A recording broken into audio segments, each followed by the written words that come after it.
Good morning, good afternoon, and good day to each and everyone. So today we are going to discuss about the competences of communicators and journalists.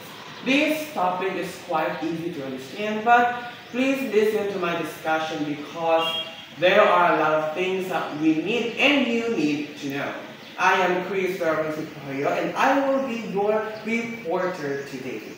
Firstly, communicators and journalists play an important role in our society.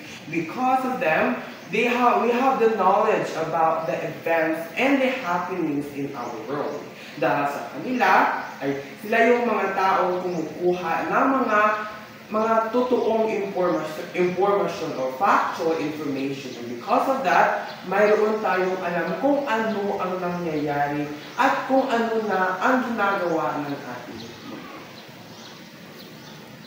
For the introduction, communication is an essential part of a person's life. But communication cannot work without language. Indeed, communication is definitely one of the most important parts in our life because without our communication, there would be no progress, there would be no process, or there would be no development in our society. And because of communication, our country, the progress of our country and the progress in our world is dynamic. Everything is dynamic because of communication. But communication cannot work without language. Yet, language is the number one thing that we need to have in order for us to communicate. If there is no language, how can we able to communicate from one another? Well, it seems quite impossible if we don't have language to use to communicate. Language is used to convey the thoughts you want to tell someone. Yes, because of language, we express our ideas, our feelings, our emotions. And therefore, the people have to know what our ideas or ideologies to the different certain things. And journalists and communicators, for instance, use language in gathering data and delivering information to the public. So it is quite impossible for the journalists and communicators to deliver information without the use of the language.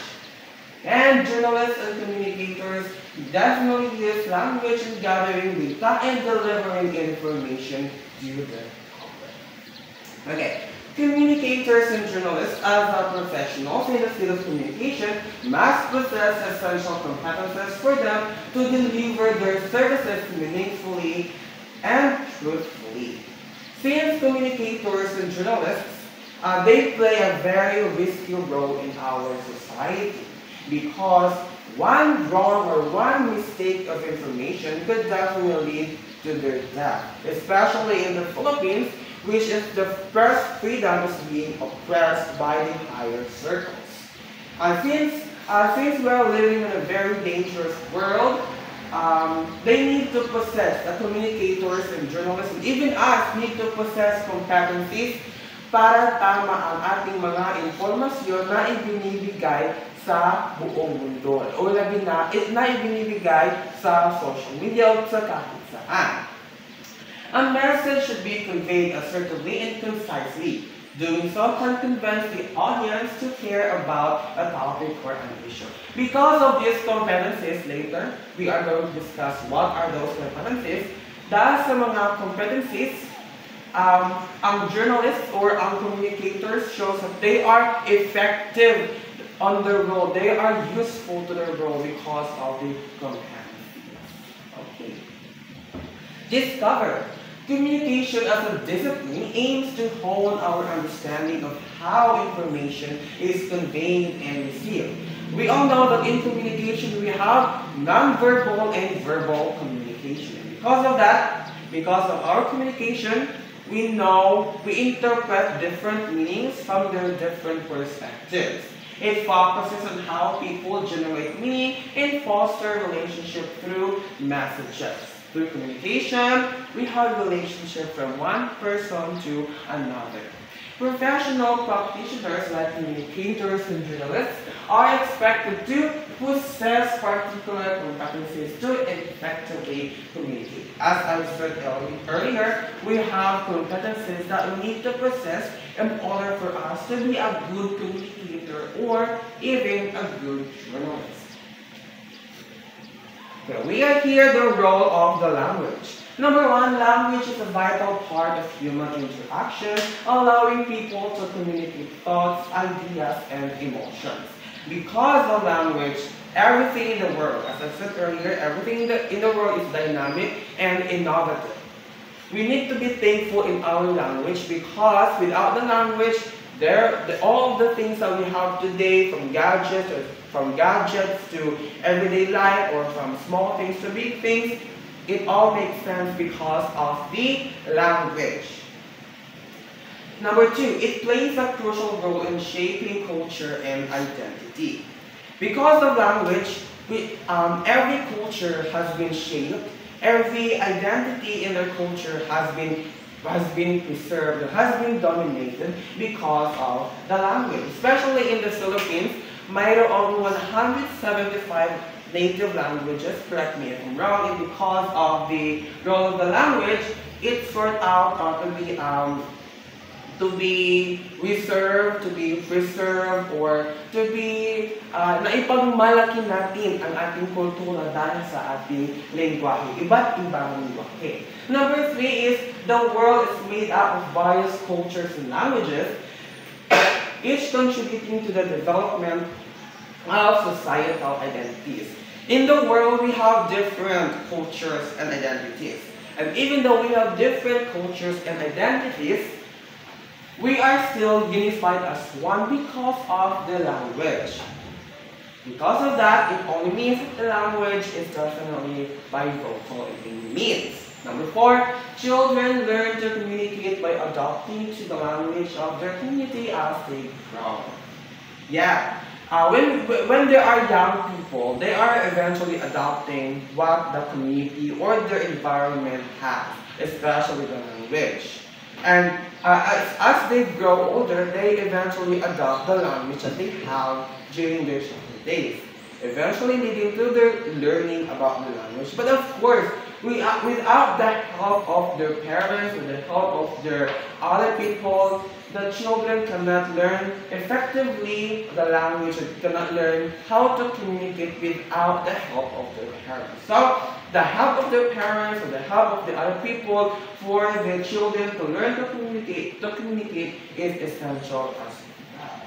No? Kailangan natin turuan ang mga bata kung paano gamitin ang lengguwahe o ang wika at turuan sila kung paano tayo makikipag-communicate para maging someday soon, magiging effective journalists at communicators. Yun ang mga bata.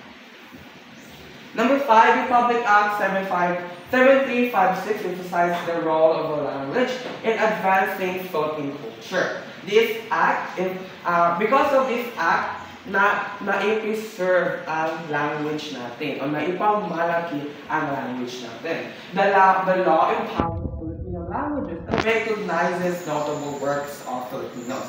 There are literature from different native cultures, different native identities in our Philippines, and because of this law, those literature from different natives has been recognized nationally and globally or internationally. That is the role of Act 7356.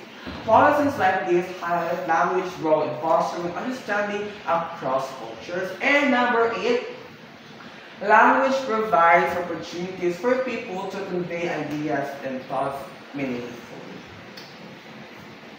So those were the roles of the language in our world, especially in the Philippines. Now, we are going to proceed to our competencies. The first competency we have for good communicators and journalists is number 1, listening.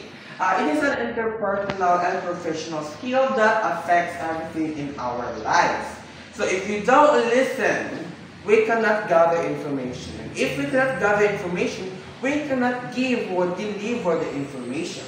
Journalists are expected to listen in order to obtain truthful information and understand their topic. And of course, not everything that we've heard are real or factual. We need to be cautious when it comes to listening to the other people, unless in a particular case, such as our example. Field reporters must always validate the information from involved parties in crime scenes. They listen to each witness's account and they actively capture every detail shared to them. For example, kagaya nito, mayroong krimen na nangyari, the journalists or communicators need to listen sa mga witnesses sa isa pa krimen. They need to listen to the witnesses, to those who have been witness to the crime, so that they know what are the motives, what are the story behind the crime. But of course, they need to validate that information first because they are not sure if that witness or if that information they heard are real or not. That's why we need a listening. This is the first competency, listening. And a good listening skills makes us a good journalist and communicator. And the second competency is number 2, is speaking. Speech is one of the skills effortlessly learned by people. In the field of communication, particularly in journalism, messages should be delivered clearly and precisely. In the field of journalism, speaking is the most prominent thing for the journalists have. Because of their speaking, it can be in radio broadcasting or in a TV broadcasting, they deliver information accurately, clearly, and precisely. The manner of speaking can directly or indirectly influence the public. It depends on the way the person, the way the journalist speak to the other people can affect the interest of the people. If the person knows how to encourage the people, well then he or she is a good speaker. And if he or she don't have any good speaking skills, he cannot persuade or he cannot deliver information accurately.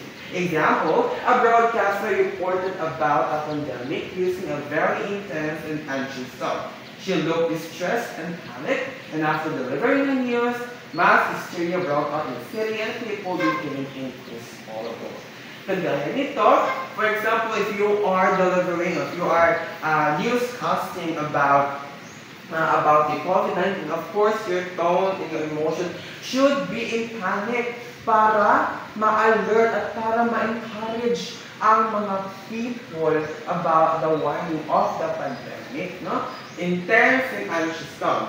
Pagkatapos lang i-deliver with intense and anxious tone, na-alarma na ang mga people o ang mga katauhan here in the world. Broke out in the city and people became inconsolable. For example, another example of this is that you are delivering about a virus outbreak, but the tone of your speaking is unserious. So, how could the people be encouraged about the information you're delivering when your voice or your tone is unserious, right? So it seems quite impossible for the people to understand you. The third competency is the writing. Journalists and communicators are expected to be good writers. Of course, as a journalist myself, I am trying hard to be a good writer for the sake of the people, for the sake of the truth and justice. They must compose precise pieces about issues and events. When communicators and journalists write about something, they need to be professional, factual, accurate, and 100% sure. Because we all know that the Philippines is definitely one of the most oppressed countries when it comes to press freedom. And we need to be careful in our writing process. We need to be sure, we need to know what our stand about writing a journalistic piece or delivering information to our country. It is very important for them to be mindful of correct sentence structure, grammar, and flow. Still, structure, grammar, and flow should be followed para maintindihan sa mga people ang iyong isinusulat. Example, newspaper columnists must be vigilant with the words they use in articles and headlines. When they convey information, their language can significantly influence how the public will receive their message. Yet, columnists and editorial writers should be mindful to understand their words because there's a risk that you will be targeted as a red tagging because red tagging is very prominent and columnists or editorial writers need to be strong and need to be sure on their piece that they wrote about a particular topic because the public will have a reaction if you don't have any kung ikaw ay susulat ng isang artikulo na hindi nila maintindihan. So what are the reactions if you don't know how to write in your piece? And last but not the least is the reading. Journalists and communicators are tasked to conduct research to gain information. It's not enough for them to listen. Listening is not enough for the journalists to write a good article. But of course, they need to read. Reading is the leading thing that the journalists and communicators. Because if you have knowledge, you are wise. And if you are wise, you know the movement, the dynamics of the world, or the dynamics of your society. They should also seek and read data and other necessary details that are relevant to the issue assigned to them. Fabricating the data or the information when you are writing is not ethical. And you need to seek and read data from accurate sources. No? Necessary details that are relevant to the issue assigned to them.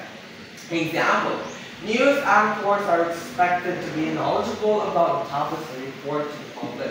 They should read on the they should have read on the subject, understood it, and firmly grasp its details to help the public understand the issue or concern. When you are writing a news article, you need to be factual, you need to be true, and you need to be accurate. Dahil importante yun para sa mga tao na malalaman nila kung ano talaga ang totoong pangyayari. And that's how the benefits of reading. The more you read, the more you are knowledgeable, and the more you are knowledgeable, the more you are wiser. And the more you are wiser, the more you can be a good communicator and a good journalist. So those were the four competencies: the reading, the listening, the writing, and the speaking. Those were the four essential competencies of a good communicators and journalists should have. And those were all. That is the end of our discussion about the competencies of journalists and communicators. I hope you learned something very well, but also know that if you want to be a good journalist and a good communicator, you should have those four competencies, which are the reading, the writing, the listening, and the speaking. And because of the language we have, we can know to communicate. And because of our communication, the world is dynamic and full of innovation. So this is once again, this is Chris Horace, your reporter for today.